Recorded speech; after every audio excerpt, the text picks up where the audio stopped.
Hello everybody, and thank you for sharing your time with me.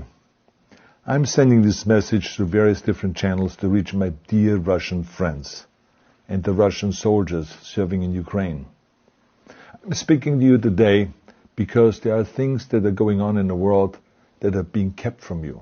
Terrible things that you should know about. But before I talk about the harsh realities, let me just tell you about the Russian who became my hero. In 1961, when I was 14 years old, a very good friend of mine invited me to come to Vienna and to watch the World Weightlifting Championships. I was in the audience when Yuri Petrovich Vlasov won the World Championship title, becoming the first human being to lift 200 kilograms over his head. And somehow a friend of mine got me backstage.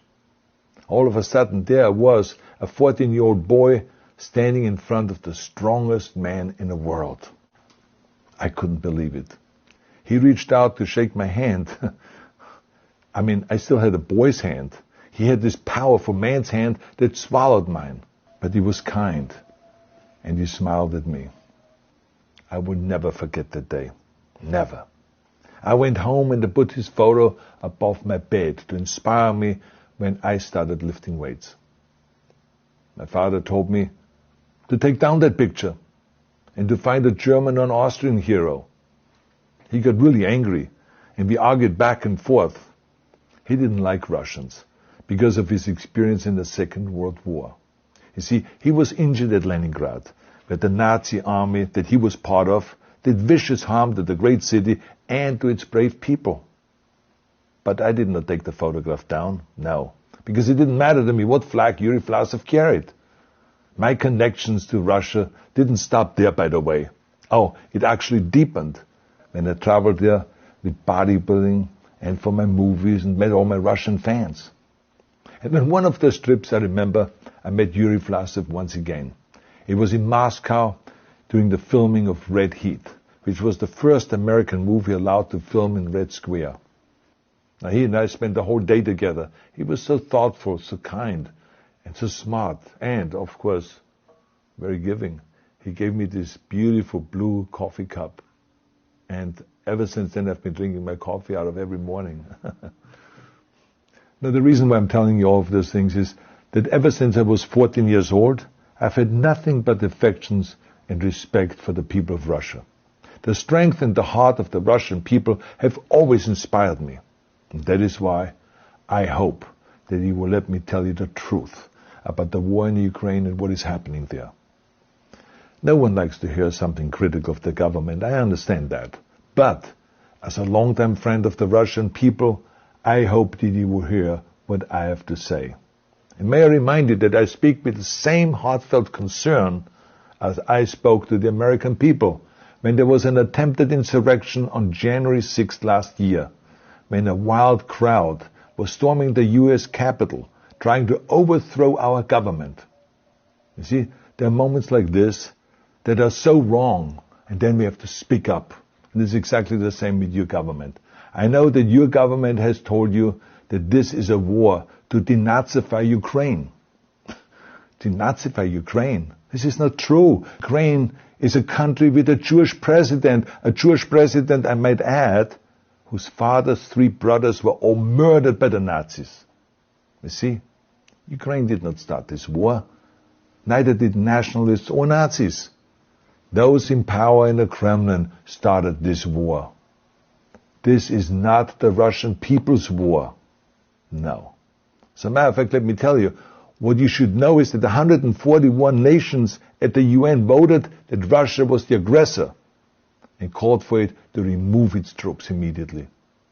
Only 4 countries in the entire world voted with Russia. That is a fact.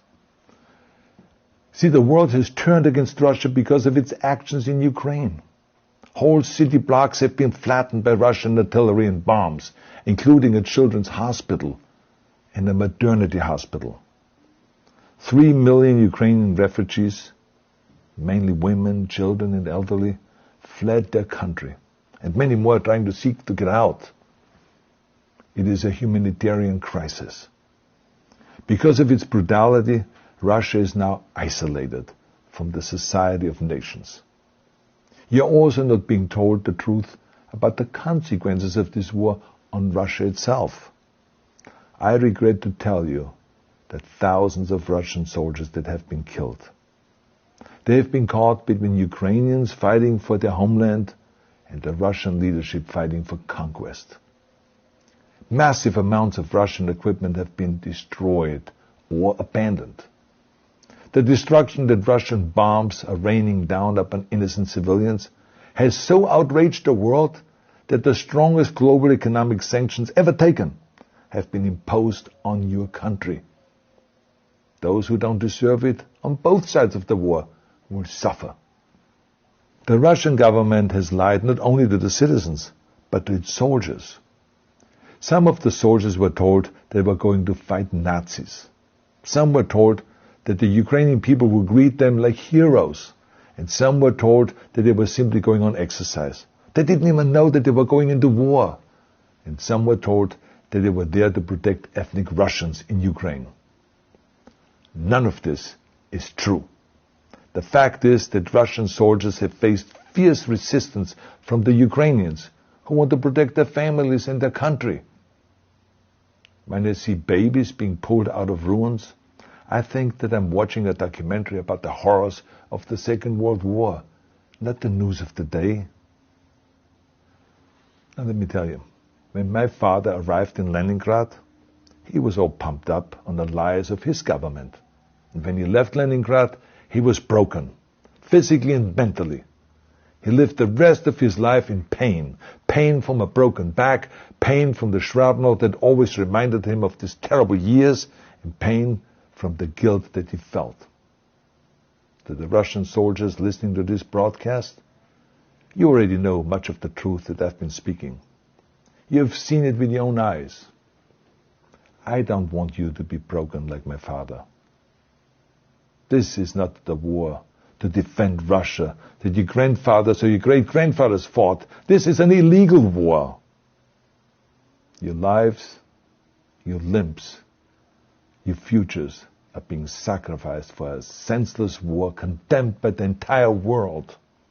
Now, to those in power in the Kremlin, let me just ask you, why would you sacrifice those young men for your own ambitions? To the soldiers who are listening to this, remember that 11 million Russians have family connections to Ukraine. So every bullet you shoot a brother or a sister. Every bomb or every shell that falls is falling not on an enemy, but on a school, or a hospital, or a home. I know that the Russian people are not aware of such things are happening. So I urge the Russian people and the Russian soldiers in Ukraine to understand the propaganda and the disinformation that you are being told. I ask you to help me spread the truth. Let your fellow Russians know the human catastrophe that is happening in Ukraine. And to President Putin I say, you started this war. You are leading this war. You can stop this war. Now, let me close with a message to all of the Russians who have been protesting on the streets against the invasion of Ukraine. The world has seen your bravery. We know that you have suffered the consequences of your courage. You have been arrested, you have been jailed, and you have been beaten. You are my new heroes. You have the strength of Yuri Petrovich Vlasov. You have the true heart of Russia. My dear Russian friends, may God bless you all.